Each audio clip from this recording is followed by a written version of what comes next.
Bismillah, walhamdulillah, wassalatu wassalam ala rasulillah, wa ala alihi wa sahbihi wa man walah. Rabbi sharah li sadri wa yassir li amri wahlul 'uqdatan min lisani yafqahu qawli. Aujourd'hui, bi'idhnillah azza wa jalla, on voit une nouvelle invocation.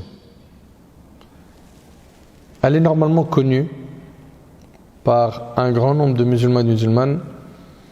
Elle est facile à apprendre et c'est la meilleure formule à utiliser pour demander pardon à Allah subhanahu wa ta'ala.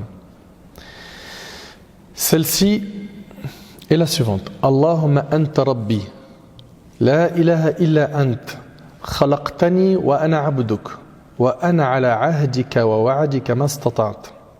A'udhu bika min sharri ma sana'at. Abu'u laka bi ni'matika alayya wa abu'u bi dhanbi. Faghfir li fa innahu la yaghfiru dhunuba illa ant. Ce dua, il est dans l'authentique de l'imam al-Bukhari rahimahullah. Il signifie: ô Seigneur, tu es mon Dieu, il n'y a d'autre divinité que toi. Tu m'as créé et je suis ton serviteur. Je me conforme autant que je peux à mon engagement et à ma promesse vis-à-vis de toi. Je me mets sous ta protection contre le mal que j'ai commis. Écoutez, je me mets sous ta protection contre le mal que j'ai commis. Je reconnais ton bienfait à mon égard et je reconnais mon péché. Pardonne-moi, car il n'y a que toi qui pardonnes les péchés. C'est pas trop beau, franchement? Très bien. Soyez attentifs, s'il vous plaît. Cette invocation est considérée comme la meilleure invocation pour demander pardon. Cette invocation est considérée comme la meilleure invocation pour demander pardon. Le prophète alayhi salatu wassalam, a dit à son sujet: quiconque prononce ces paroles avec certitude en se couchant et meurt lors de cette nuit entrera au paradis. Je répète, quiconque prononce ces paroles avec certitude en se couchant et meurt lors de cette nuit entrera au paradis. Et il en est de même pour celui qui les prononce en se réveillant. Il meurt, il va au paradis. Il meurt, il va au paradis. Elle est également surnommée la formule maîtresse du pardon. La formule maîtresse du pardon. Sayyid al-istighfar. Quand vous dites Allahumma anta rabbi, la ilaha illa ant. Ô Seigneur, tu es mon Dieu, il n'y a d'autre divinité que toi. Le serviteur d'Allah reconnaît le tawhid al-rububiyya, la seigneurie d'Allah azza wa jal. Qu'Allah tabarak wa ta'ala est le créateur, le pourvoyeur, celui qui donne la vie, qui donne la mort. Tawhid al-rububiyya. Le croyant qui récite cette invocation affirme également qu'il croit au tawhid al-uluhiyya. C'est le fait de quoi? Vouer un culte exclusif à Allah. Que toutes les adorations qu'on fait, on les fait pour qui? Pour Allah tabarak wa ta'ala. Je prie pour Allah. Je vais sacrifier une bête, c'est pour Allah. Je fais tawaf, c'est pour Allah. Le droit ultime d'Allah azza wa jal d'être adoré sans associé. Quand vous dites Khalaqtani wa ana abduk, c'est bien ce qu'on dit, non? Tu m'as créé et je suis ton serviteur. Le croyant affirme que c'est à Allah azza wa jal seul qu'il est soumis dans la mesure où Allah n'a créé le fils d'Adam que pour qu'il l'adore.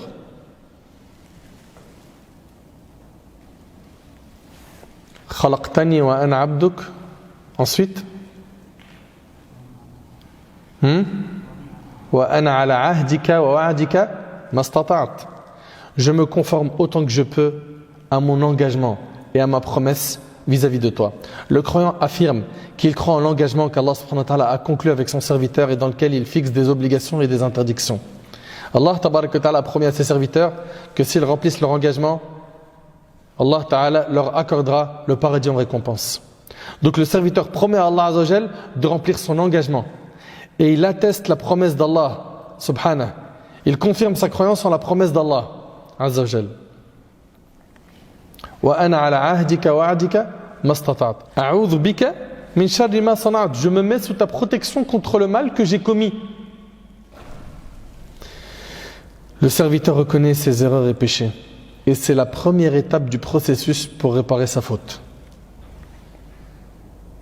Toi qui veux aller vers Allah subhanahu wa ta'ala, améliorer ta relation avec Allah subhanahu wa ta'ala, toi qui veux te racheter auprès de ton Seigneur, la première étape, c'est que tu reconnaisses tes fautes.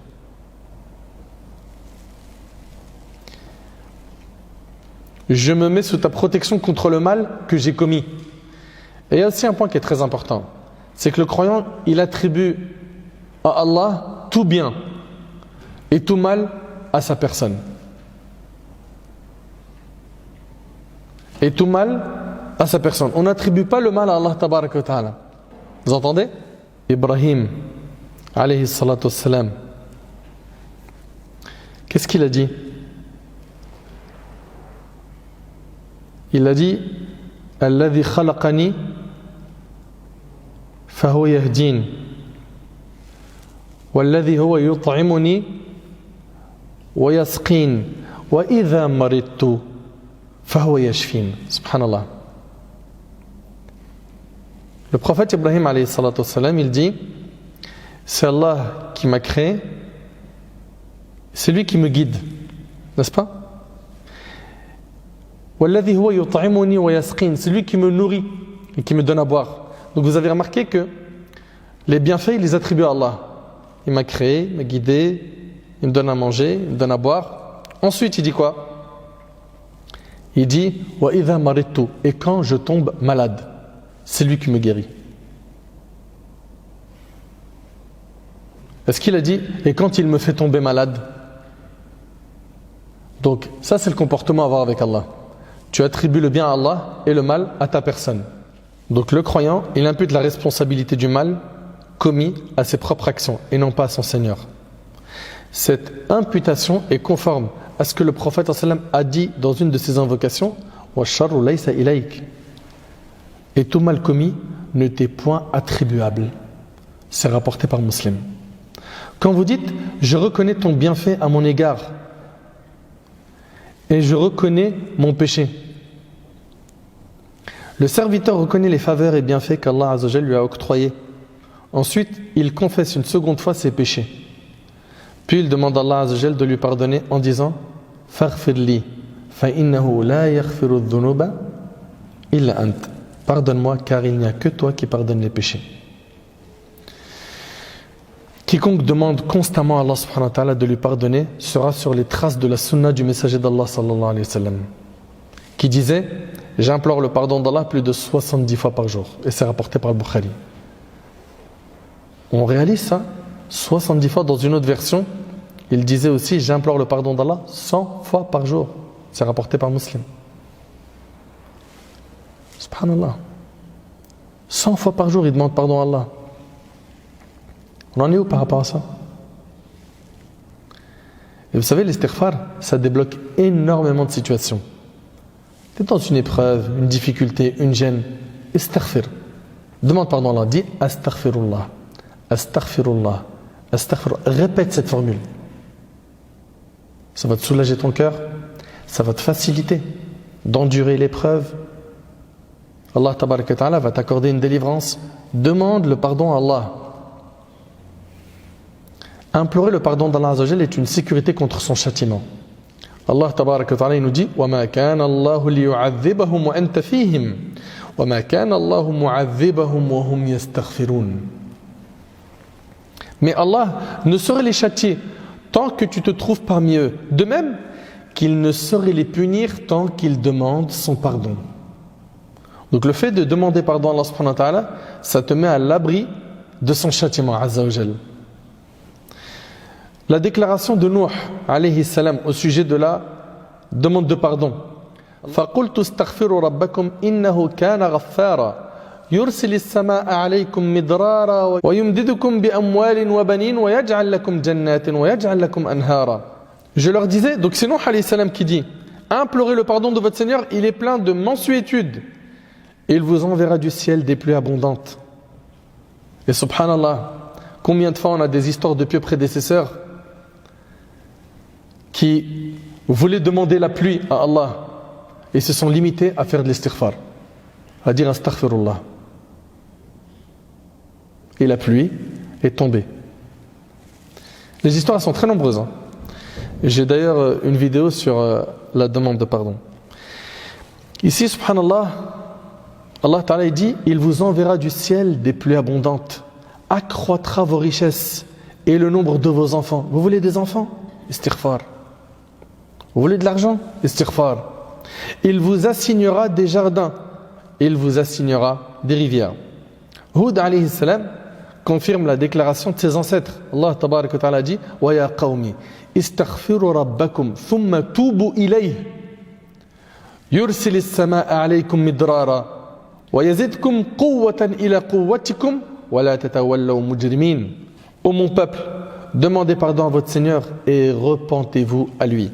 Il vous enverra du ciel une pluie abondante et accroîtra vos forces. Ne vous détournez donc pas de lui en devenant rebelle. Les stratagèmes de Satan sont déjoués grâce à l'istighfar.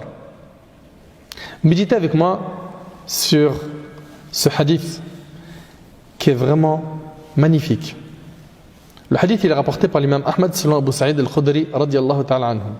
Le prophète sallallahu alayhi wa sallam, dans ce hadith, il nous dit que Satan, Shaitan, il a dit par ta toute puissance et ta toute majesté. Il parle à qui? À Allah Ta'ala.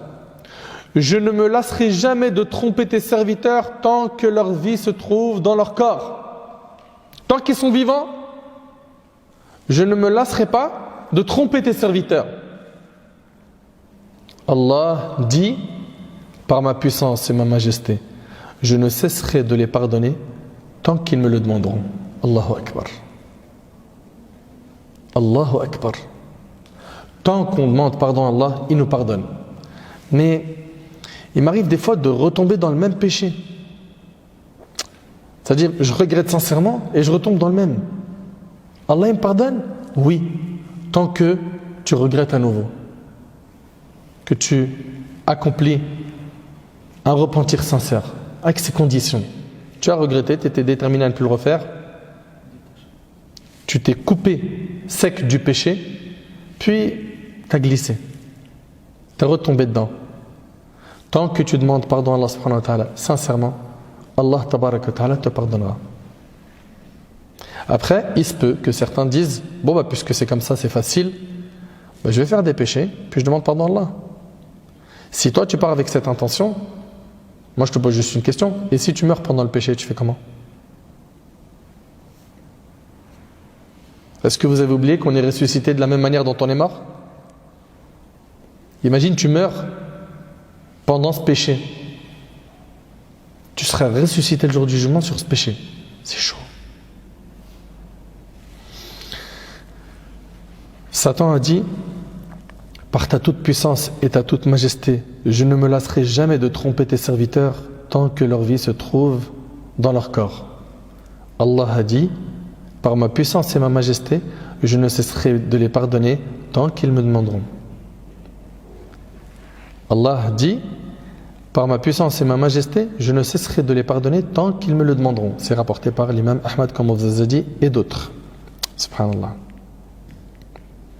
Quand Adam et son épouse, alayhim as-salam, ont commis le premier péché de l'histoire humaine, en mangeant ce qui provenait de l'arbre interdit, leur première réaction, ça a été quoi?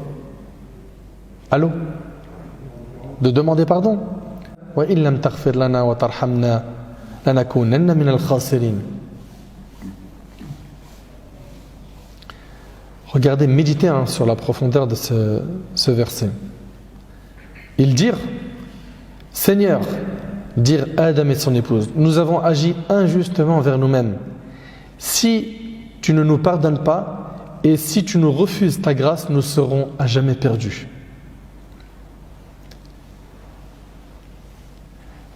On a vu ensemble que quand on fait des péchés, il y a quelque chose qui s'installe dans le cœur, c'est quoi? Des points noirs. Ça s'accumule, ça devient une bonne tâche, n'est-ce pas? L'istighfar, le fait de demander pardon à Allah, ça efface ces points noirs. Dans le hadith rapporté par Tirmidhi, le prophète sallallahu alayhi wa sallam a dit: si le croyant vient à commettre un péché, une tache noire vient se placer sur son cœur. S'il se repent, cesse de désobéir et implore le pardon d'Allah, la tache disparaît de son cœur. Et s'il persiste dans son péché, elle augmente de volume jusqu'à ce qu'elle couvre totalement son cœur. Afin de récolter les fruits liés au fait de demander à Allah son pardon, nous devons nous repentir de nos péchés et faire acte de tawbah quotidiennement. La recette pour l'istighfar est la suivante: je demande pardon, plus je me repens sincèrement, égale excellente provision, force, une augmentation dans nos richesses et nos biens. Et on peut noter que l'istighfar, c'est une protection contre quoi? Le châtiment d'Allah, la pauvreté, le fait de ne pas avoir d'enfants, la mauvaise santé, d'autres formes de faiblesse, les tâches qui noircissent les cœurs. On voit qu'on en gagne beaucoup avec l'istighfar, c'est vrai ou pas? Pour terminer, on termine avec ce hadith. Rawa Abdullah ibn Abbas radiyallahu anhu anna nabiyya sallallahu alayhi wa sallam qala man akthara min al-istighfar من الاستغفار جعل الله له من كل هم فرجا ومن كل ضيق مخرجا ورزقه من حيث لا يحتسب. Ce hadith-là, il est rapporté par l'imam Ahmad. Le savant Ahmad Shakir, rahimahullah, il le déclare authentique, d'autres savants le déclarent faible.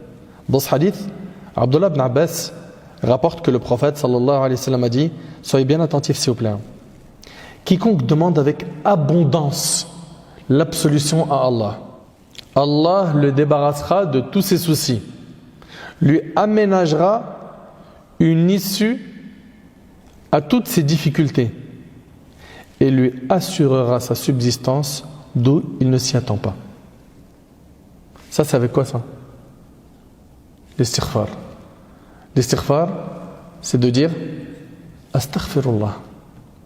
Et la meilleure formule pour demander pardon à Allah Azza wa Jal, c'est laquelle? Celle qu'on vient de voir aujourd'hui. Allahumma anta rabbi, la ilaha illa ant, khalaqtani wa ana abduk, wa ana ala ahdika wa wa'dika ma istata'at, a'udhu bika min sharri ma sana'at, abu'u laka bi ni'matika alayya wa abu'u bi dhanbi faghfir li, fa innahu la yaghfiru dhunuba illa ant. C'est difficile ça? Il s'agit de la meilleure formule pour demander pardon à Allah subhanahu wa ta'ala. Je répète ce hadith et ça sera tout pour aujourd'hui, Inch'Allah. Le prophète sallallahu alayhi wa sallam a dit: quiconque demande avec abondance l'absolution à Allah, Allah le débarrassera de tous ses soucis. T'as une épreuve? Istighfar. Pose-toi. Astaghfirullah, astaghfirullah, astaghfirullah, astaghfirullah. Allah le débarrassera de tous ses soucis, lui aménagera une issue à toutes ses difficultés et lui assurera sa subsistance d'où il ne s'y attend pas. L'istighfar. On voit, subhanallah, que dans ces invocations qu'il nous est recommandé de dire le matin et le soir, on a énormément à gagner. Oui ou non? Enfin, j'implore Allah subhanahu wa ta'ala de nous faciliter, d'être assidus dans nos adhkar, nos invocations. Je demande à Allah subhanahu wa ta'ala de nous faciliter de les apprendre et surtout de les mettre en pratique. أسأل الله سبحانه وتعالى أن ينفعني بما قلت وينفعكم بما سمعتم. هذا ما أعلم والله عز وجل أعلى وأعلم. سبحانك اللهم بحمدك أشهد أن لا إله إلا أنت أستغفرك وأتوب إليك وآخر دعوانا أن الحمد لله رب العالمين.